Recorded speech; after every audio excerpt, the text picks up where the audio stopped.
Assalamualaikum warahmatullahi wabarakatuh. Kita berjumpa lagi sambungan penjelasan saya ke atas buku Panduan Akidah dan Ibadah Ketika Sakit. Baik, panas-panas ni pukul 10 pagi saya berbasikal dan setelah berbasikal rehat sebentar di sini dan sambil itu saya berkongsi satu lagi bab daripada buku ini ya. Baik, tuan-tuan dan puan-puan, bagi yang baru saja masuk ke video ini, selamat datang. Tetapi ingin saya maklumkan bahawa ini adalah video bersiri. Jadi selamat datang, tetapi saya ingin anjurkan, ingin jemput untuk menonton siri video ini daripada awal. Jadi dalam saluran YouTube saya ada playlist panduan akidah dan ibadah ketika sakit, di mana dalam playlist itu saya telah pun menyusun semua video-video berkaitan ni mengikut tertibnya ya. Baik, dalam video-video sebelum ini kita ataupun saya telah menjelaskan hukum menggunakan tangkal di mana ia adalah syirik. Saya juga telah menjelaskan hukum jampi-jampian di mana jika kita tidak mendengar secara jelas, secara terperinci kalimah-kalimah yang dijampikan, okey, maka ia juga adalah syirik. Sebab jampi-jampian ni tuan-tuan dan puan-puan kita kena dengar daripada awal sehingga akhir dengan sejelas-jelasnya. Tak boleh sekadar ustaz tu, orang agama tu, dia mula dengan Al-Fatihah, okeylah tu. Sebab mungkin Al-Fatihah sahaja yang okey, yang selepas itu kita tidak pula mendengar tentangnya ya. Apatah lagi kadang-kadang kemungkinan bukan semua, kemungkinan sebab bila kita nak dengar, meskipun kita cuba dengar, kita akan ada satu sudah ada preset dalam mind kita mesti okey. Jadi kita dengar macam mana pun 90% dalam diri kita ni pun dah mesti okey. Padahal ada kemungkinan berbeza. Ya, sebagai contoh, dia nak mula bacakan Al-Fatihah. Dia mulakan dengan A'udzubillahi minasyaitonirrajim. Okey, aku berlindung dengan Allah daripada syaitan yang direjam. Tetapi dia boleh tukar yang kita tak perasan, A'udzubisyaitonirrahim. A'udzubisyaitonirrajim. Aku berlindung dengan syaitan yang dikasihi, yang rahim. Tapi sebab mikrofon tak ada, dia baca komat-komat, kita dia baca auzubillah tu, auzubillah minasyaitonirrajim lah tu, Pak. Kalau kita dengar betul-betul, ada kemungkinan a'udzubisyaitonirrajim. Aku berlindung dengan syaitan yang rahim, bukan rajim, rahim. A'udzubisyaitonirrahim. Ini contoh ya, bukan saya baca ke. Ini contoh. Jadi baru kalimat pertama. Belum lagi yang selepas-selepas itu. Okey, jadi tuan-tuan dan puan-puan, meskipun kita bersangka baik kepada orang yang nak menjampi itu, tetapi tetap kita mesti dengar satu persatu daripada awal sehingga akhir. Itu yang pertama. Yang kedua, kita sendiri mesti ada kemampuan, mesti ada ilmu untuk mampu membezakan perkara itu syirik ke tidak. Sebab kita di Malaysia, saya pun dulu sama termasuk juga. Dalam bab syirik ni kita belajar asalkan tak sembah besi, asalkan tak sembah pokok, asalkan tak sembah batu, tak syirik lah tu. Padahal syirik ini ada berbagai lagi ya. Jadi ada banyak perkara-perkara lain yang boleh membawa kepada syirik. Ada banyak perkara-perkara lain yang boleh merosakkan tauhid kita. Jadi saya sendiri alhamdulillah ada menulis sebuah buku yang tajuknya 13 perkara yang mencemari kemurnian tauhid. 13 perkara ya. Selain daripada batu, pokok, sungai, besi dan sebagainya, sila rujuk pada buku itu. Saya ada bagi di bahagian description-nya. Baik. Sekarang ini bila disebut syirik, okey, memang para ulama ada membahagikan syirik ini kepada syirik kecil dan syirik besar. Tetapi mereka berselisih dan mereka ada perbincangan yang sangat mendalam. Apakah yang membezakan sesuatu perbuatan syirik, sesuatu keyakinan syirik itu kepada kecil dan juga besar? Dan bagaimana hendak dipisahkan? What is the, kita kata, garis pemisah yang jelas, ataupun ada grey area, ataupun ada kawasan yang sama-sama. Itu yang pertama. Yang kedua, mereka juga sebut kalau perkara itu syirik kecil, jika dibuat secara lazim, jika telah menjadi satu keyakinan yang betul-betul membentuk dalam dirinya, jadi syirik besar juga. Okey? Jadi macam mana pun sikap yang selamat ialah kita menjauhi syirik tanpa dibeza-bezakan syirik kecil ataupun syirik besar. Sebab tuan-tuan dan puan-puan, syirik kecil pun balasannya di hari akhirat adalah berat ya. Dan ini yang saya nak kongsi pada hari ini. Kita masuk dalam buku ini di muka surat 146 di mana tajuk dia menjauhi semua jenis syirik. Jadi sama saya cerita tadi, syirik besar, syirik kecil kita jauhkan semuanya. Tentang syirik kecil ni saya nak beri fokus ya. Dalil yang membahagikan adanya syirik besar dan kecil ialah sebuah hadis daripada Nabi sallallahu alaihi wasallam. Okay, hadis riwayat Imam Ahmad dengan sanad yang dinilai hasan oleh Syekh Syu'aib Arnaud dan rakan-rakan. Sila rujuk Musnad Ahmad nombor 22523. Jika Musnad Ahmad edisi tahqiq Syu'aib Arnaud dan rakan-rakan, hadis nombor 23630. Okey, di mana Rasulullah sallallahu alaihi wasallam pernah bersabda, "Inna akhwafa ma akhafu alaikumus syirkul asghar." Sesungguhnya yang paling aku bimbang dalam perkara-perkara yang aku bimbangi terhadap kalian, ke atas kalian, ialah syirik kecil. Lalu, qalu wa masyirkul asgharu ya Rasulullah. Mereka yakni para sahabat bertanya, apakah itu syirik kecil wahai Rasulullah? Qala, baginda menjawab, arya. Okey, maknanya kita melakukan sesuatu amal ibadah untuk menunjuk-nunjuk kepada orang lain. Yaqulullahu azza wa jalla lahum yaumal qiyamati iza juziyan nasu bi'amalihim. Allah Azza wa Jalla pada hari kiamat kelak akan berkata ketika sedang diberikan balasan ya, ketika dia sedang diberikan balasan kepada amalan-amalan orang ramai, izhabu ilal ladzina kuntum tura'una fid dunya fanzuru hal tajiduna indahum jazaa'a. Lalu Allah pun berkata kepada orang-orang yang riak ini, pergilah kamu kepada orang-orang yang kalian mempamerkan, yang orang-orang yang kalian tunjukkan amalan kalian di dunia. Maka perhatikanlah apakah mereka itu memiliki sesuatu untuk diberikan kepada kamu sebagai balasan. Allah tak akan bagi pahala, tetapi pergilah kepada orang yang dulu kamu duk riak, duk tunjuk amalan itu, tengok dia dapat bagi apa-apa ataupun tidak.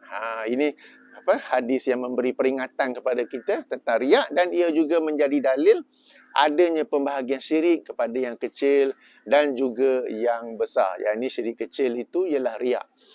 Riak ni kadang-kadang cara nak bezakan ialah seseorang tu bila dia solat, bila dia solat seorang-seorang cincai je. Tapi bila dia solat, dia tengok ada orang tiba-tiba jadi tegak. Tiba-tiba tomak ninah dia ekstra lama. Rukuk dan sujud dia ekstra lama. Bila tak ada orang seorangnya, tutup laju je. Itu sebagai contohnya. Okay? Itu sebagai contoh. Baik. Syirik kecil pun balasan di hari akhirat memang berat. Dalam sebuah hadis riwayat Imam Muslim, dalam buku ini muka surat 150, boleh juga rujuk dalam Sahih Muslim, hadis nombor 3527. Atau jika ikut penomboran syarah Sahih Muslim oleh Imam Nawawi, hadis nombor 1905. Okay, hadis yang panjang, saya baca maksudnya saja ya.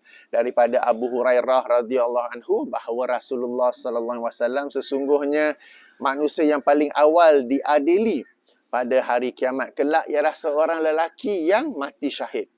Dia dibawa menghadap Allah dan diperkenalkan nikmat-nikmat yang dahulunya pernah diberikan kepadanya. Lalu dia mengenalinya. Allah bertanya, apakah yang kamu amalkan di dunia? Dia menjawab, saya berperang untukmu sehingga mati syahid.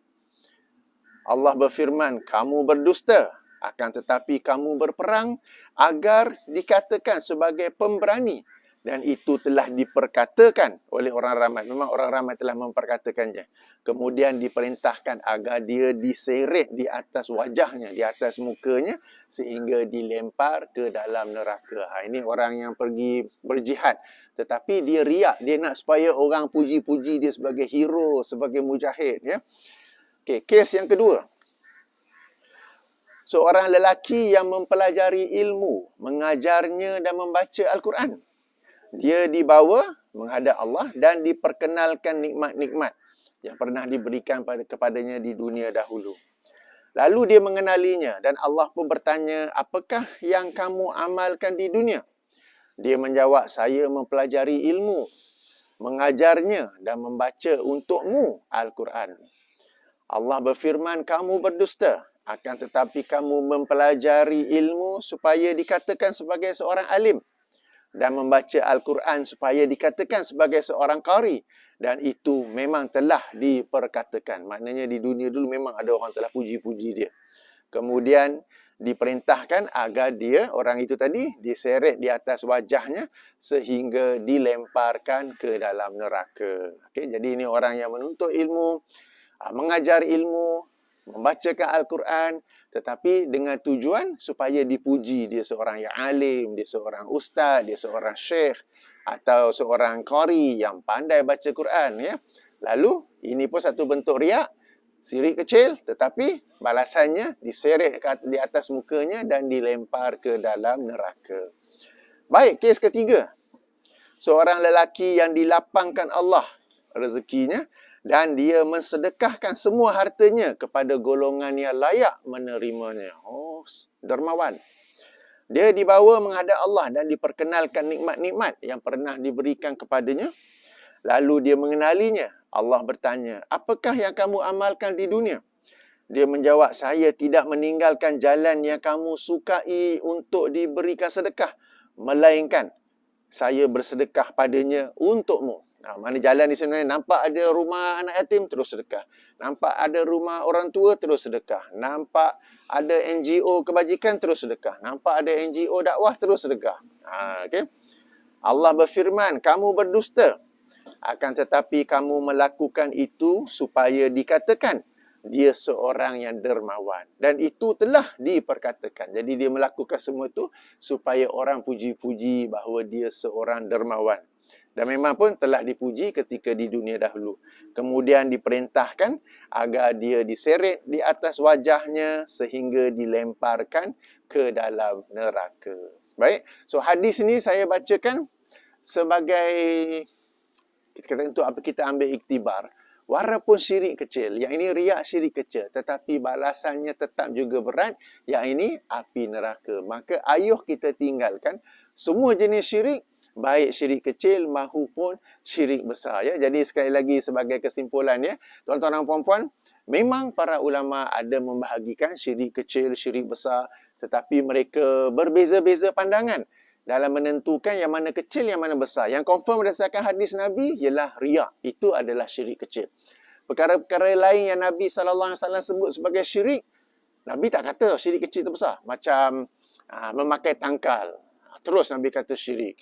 Jampi-jampian, terus Nabi kata syirik. Melainkan, pendengarkan terlebih dahulu jampi-jampian kamu. Dengar pada awal sampai habis, confirm, clean of any unsur-unsur syirik, baik secara nyata ataupun tidak nyata, barulah okey untuk diamalkan.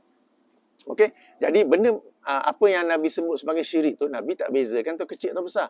Tapi meskipun demikian, para ulama ada membezakannya, ada membincangkannya. Tapi itulah garis pemisah antara syirik kecil dan syirik besar adalah sesuatu yang sama-samar.